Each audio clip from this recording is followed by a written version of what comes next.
Peggy Scott Laborde, and welcome to Steppin Out, with updates from the local restaurant, arts, and entertainment scenes. Joining me, what a show, Poppy Tooker, host of Louisiana Eats on WWNO Radio. Hello, Poppy. Hello, Peggy. Errol Laborde, Carnival historian Errol Laborde, with a look back at our recent Mardi Gras, and of course, producer of Informed Sources, too. Hi, Yee. Hi.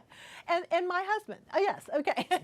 Stephen Montalvo, here for the first time, executive director of the Louis Moreau Institute for New Music.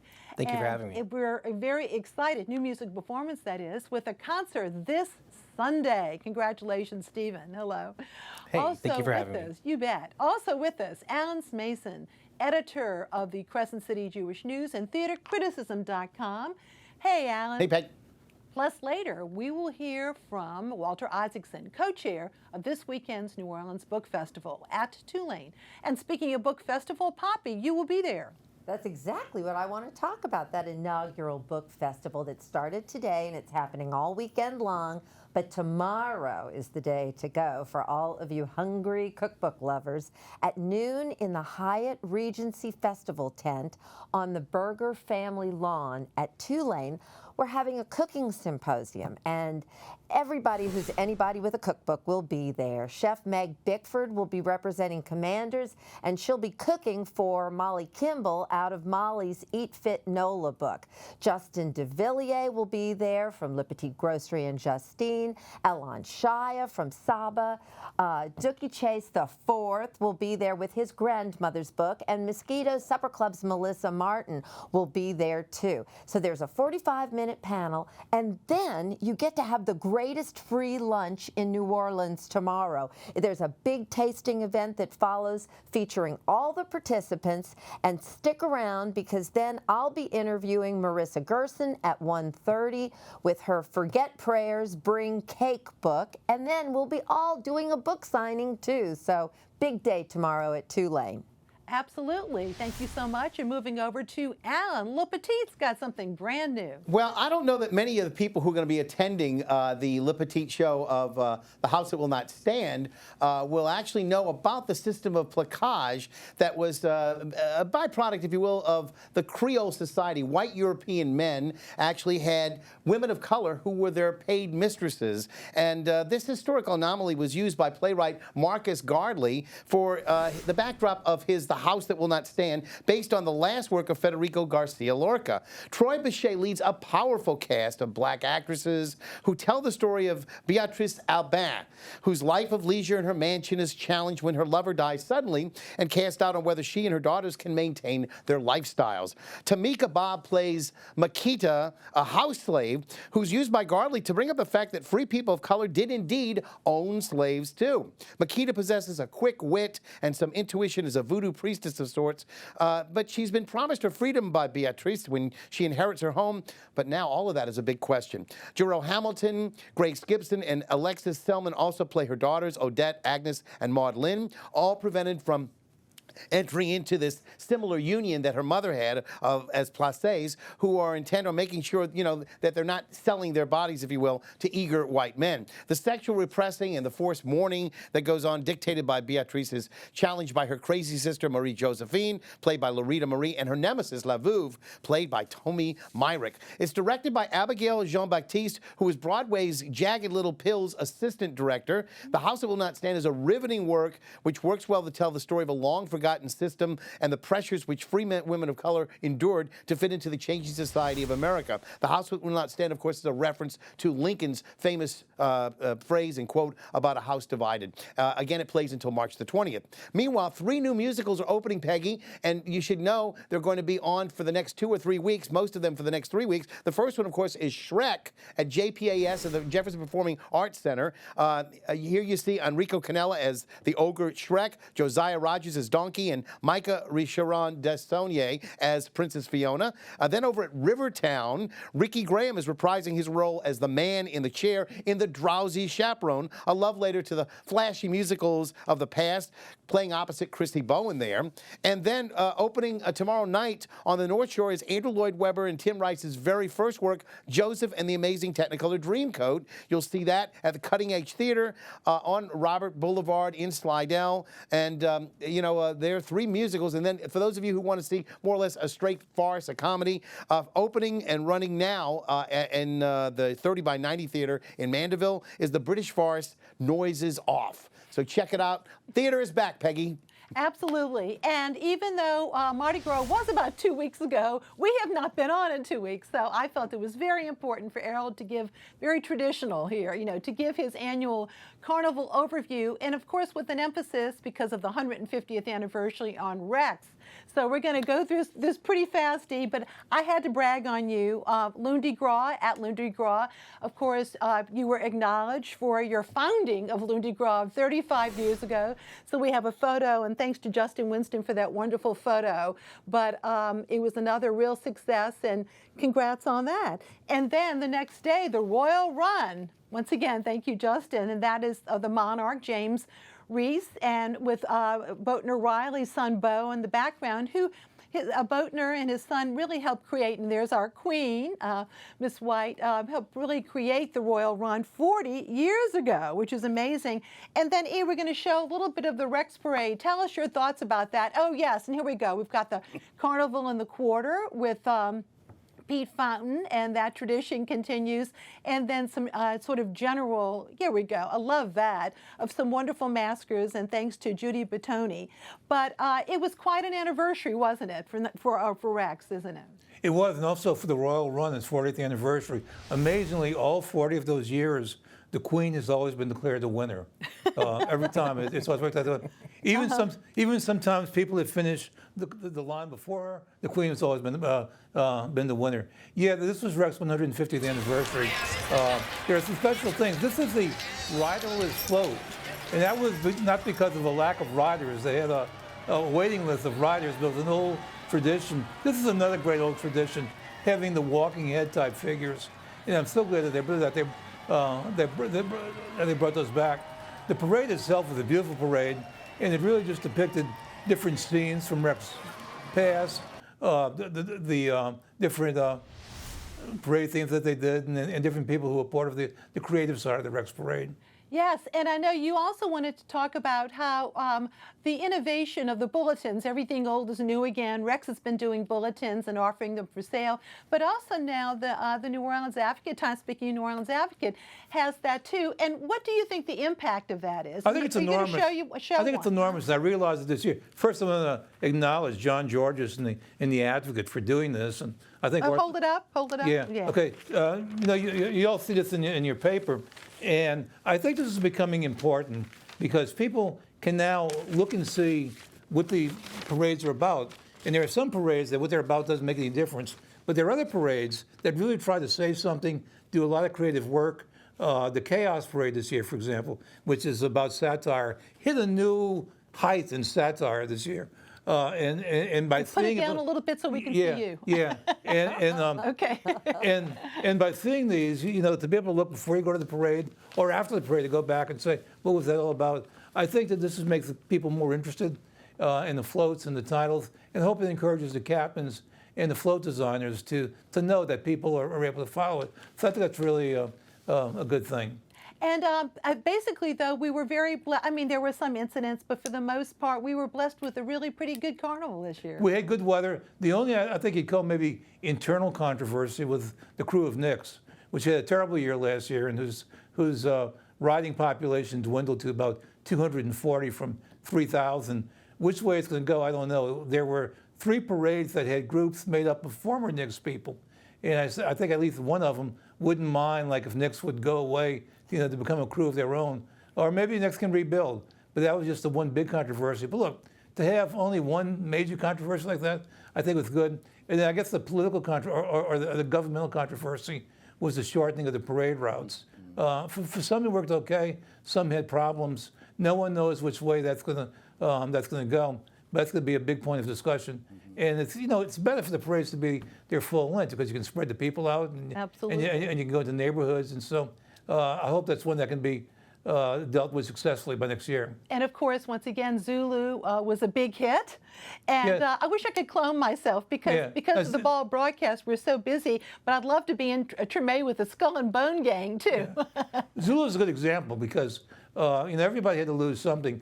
And Zulu had to lose the Port of Canal Street, On the way to Treme, but they went down Poitras, and I talked to the president of the organization, and he said Poitras was great. They had a great crowd, and so for what they lost at Canal Street, they seem to have gained on Poitras. Well, as I alluded to, thank you, E. Of course, WYES was very pleased to bring you 4 hours and 20 minutes, the big broadcast of the Rex Ball, and this was a big anniversary, as I said, and the meeting of the courts of Rex and Comus. Here's an excerpt of WYES's broadcast with the meeting of the courts and a close-up of the closing of the curtain. You'll hear Errol, Rex historian Will French, and myself. All hail Rex and Comus, the meeting of the courts of Rex and Comus. Since 1882, my.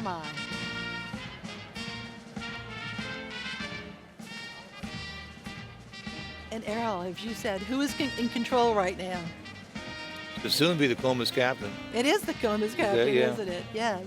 Well, especially after Rex leaves, too. Yes. And then, but he'll be escorting everyone to their position. Yeah, because Rex is in Comus's house now, so he's got to play by Comus's rules here.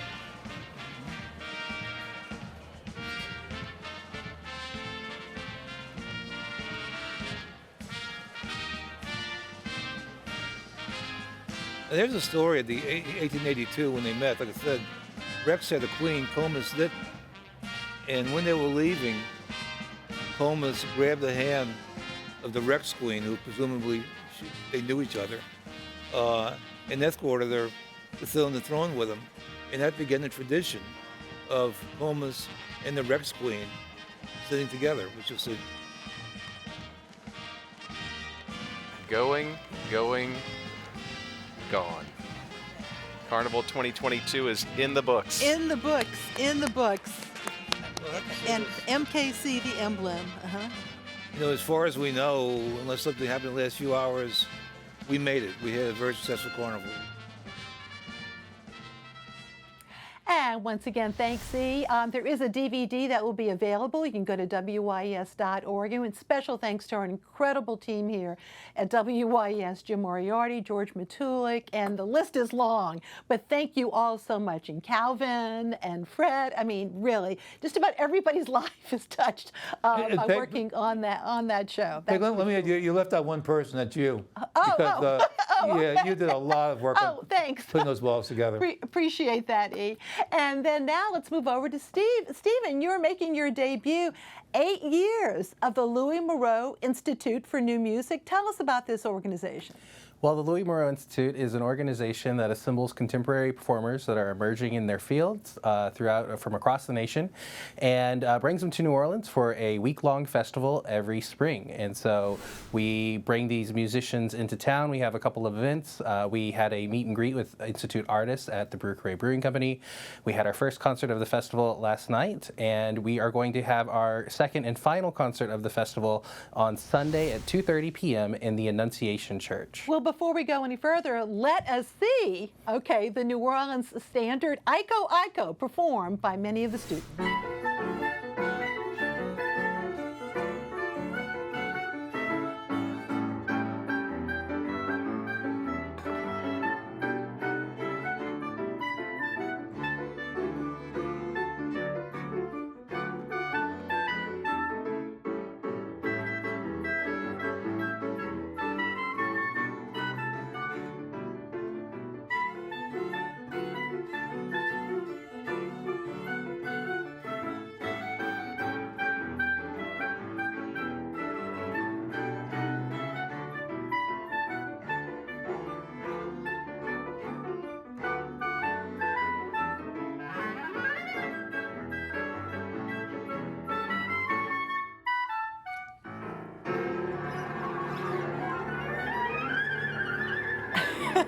How much fun is that? And that is on the agenda, on the repertoire on Sunday at this concert. So it's quite a few selections done in a different way and more in the new music category, correct? Yes, absolutely. In addition to the Iko improvisation that was actually arranged by one of our musicians, the pianist Wesley Ducote, we are also going to be performing works by Thomas Addis and Fred Lerdahl, amongst works of other contemporary masters from the last 30 to 50 years.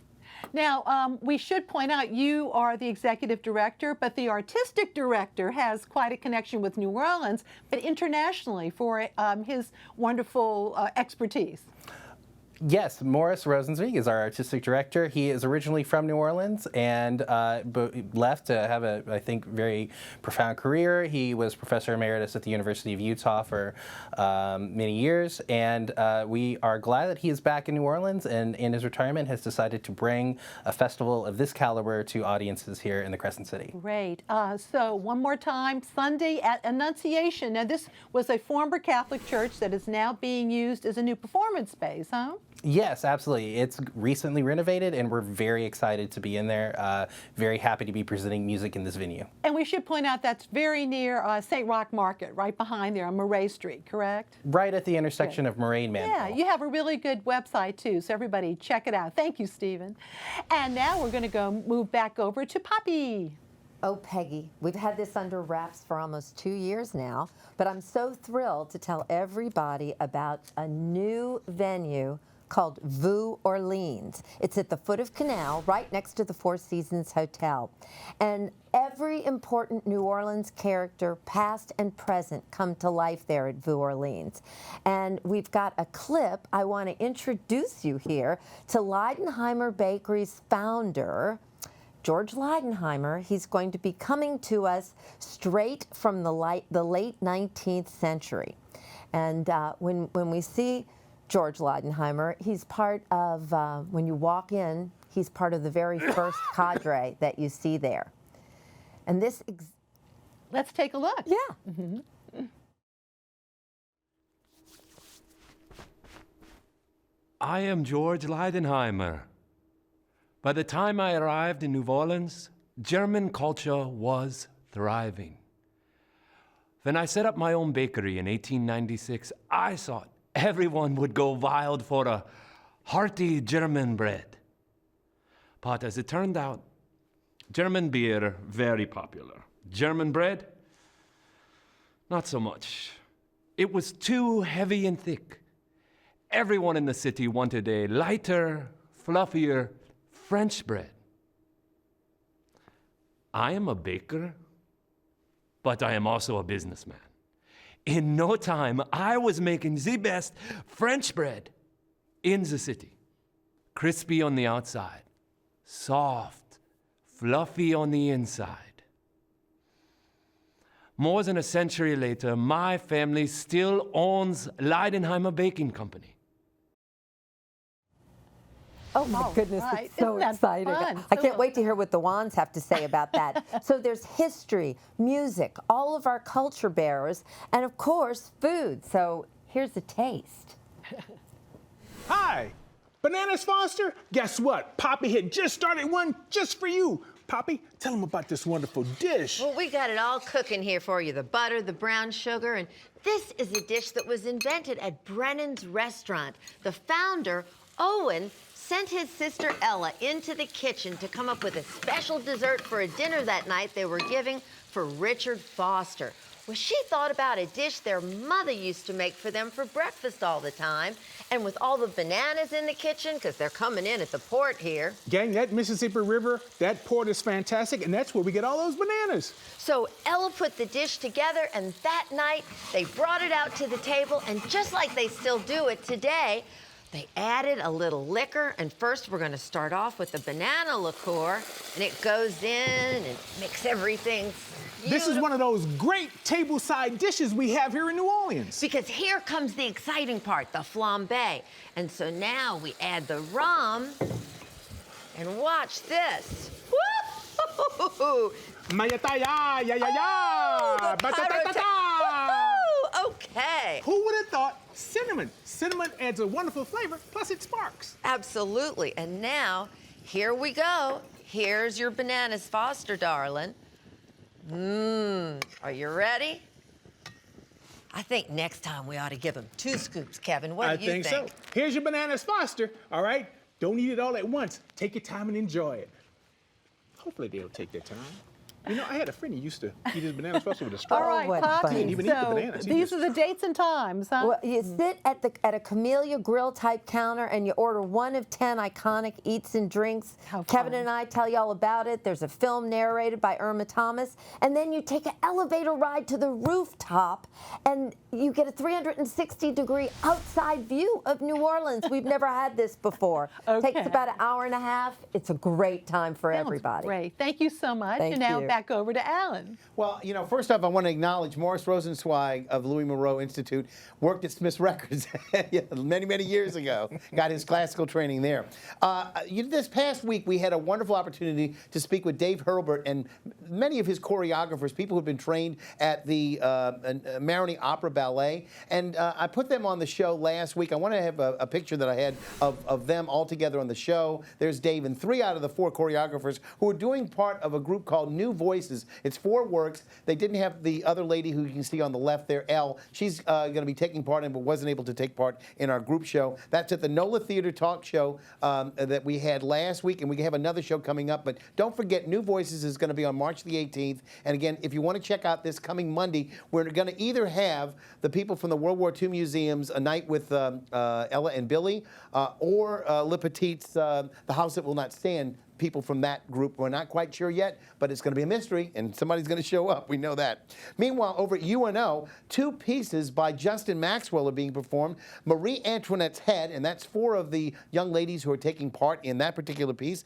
And another photo coming up is of The Exhausted Paint, the death of Van Gogh. Again, I think Justin Maxwell is a fantastic writer, and this is an opportunity to see his work through March the 19th. Again, you can see it's on Friday, Saturday, then next Wednesday, Thursday, Friday, and Saturday, and then, of course, on Sunday, March the 13th, if you want to check that out this Sunday at 2 p.m. And don't forget, Will Rowland, who was so famous in Dear Evan Hansen, and then moved over to Be More Chill as the star of that work. He's going to be Seth's guest on the Seth Concert Series on Sunday. Check that out at 7 p.m. The Seth Concert Series is really a fantastic opportunity for us to see a lot of big-name Broadway stars. All right, thank you. Time for our picks of the week. Poppy. Well, congrats to Lindsay Marcel and Chance Key. Lindsay is partner and daughter of Colette Mandina Ditta, granddaughter of Tony Mandina. They're getting married Saturday night. And to celebrate, they are bringing back 2 for Tuesdays, 2 orders of meatballs and spaghetti to go, $14 to go only. It was something Tony Mandina started 40 years ago. All right, thank you. Errol. Well, one of the exhibits for the Rex 150th anniversary is at the Presbytere. It's a very good exhibit, and it's still up. Because Mardi Gras is over, this isn't. It's still up for a few more weeks. So if you haven't seen it, go see it. It's really good. Yeah, actually, for a few more months, they've extended it, but thank you. Stephen.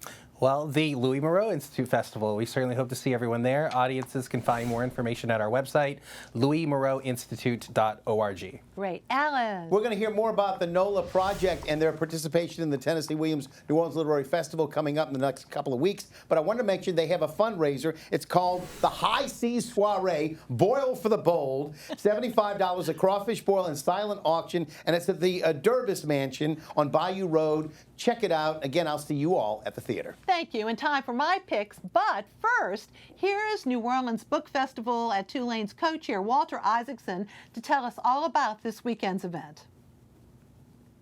We're going to have 100 great authors and just open it up to the public. And it's going to be a lot of food, a lot of music, but a lot of talk, too.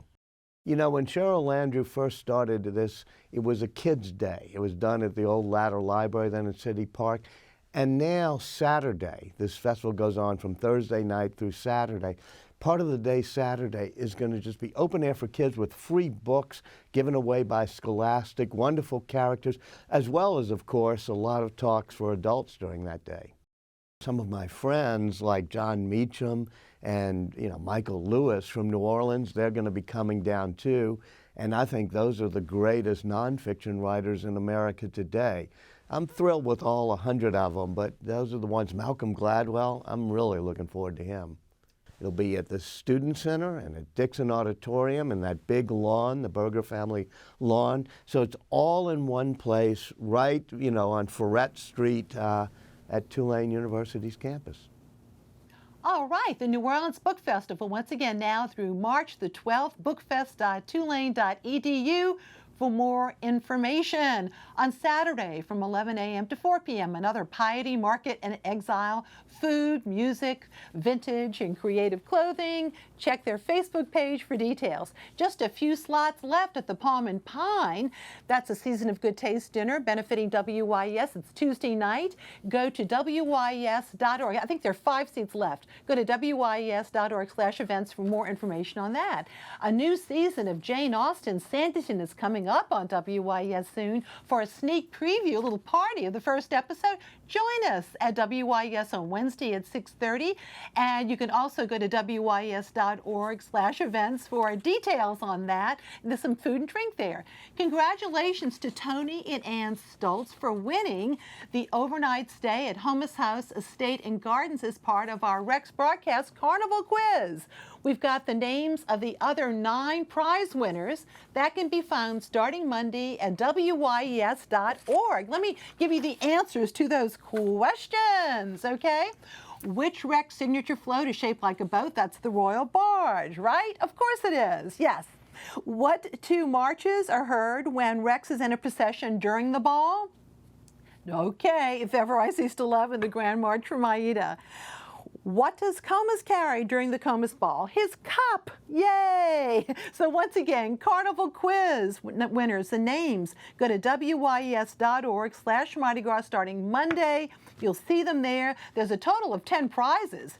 And by the way, finally, Phil Melanson, Larry Barron, and Rich Look have 2 more performances left of local satire based on that beloved New Orleans show from the 60s at the Monkey Hill Bar this Saturday and Thursday. Call 202-0986 for reservations, and congratulate all the people for the Irish Channel Marching Club Saturday, starting at Magazine and Josephine. They're going to be marching even in the cold weather. God bless them. Thank you all so much, my dear pals, and thank you for watching. Good night.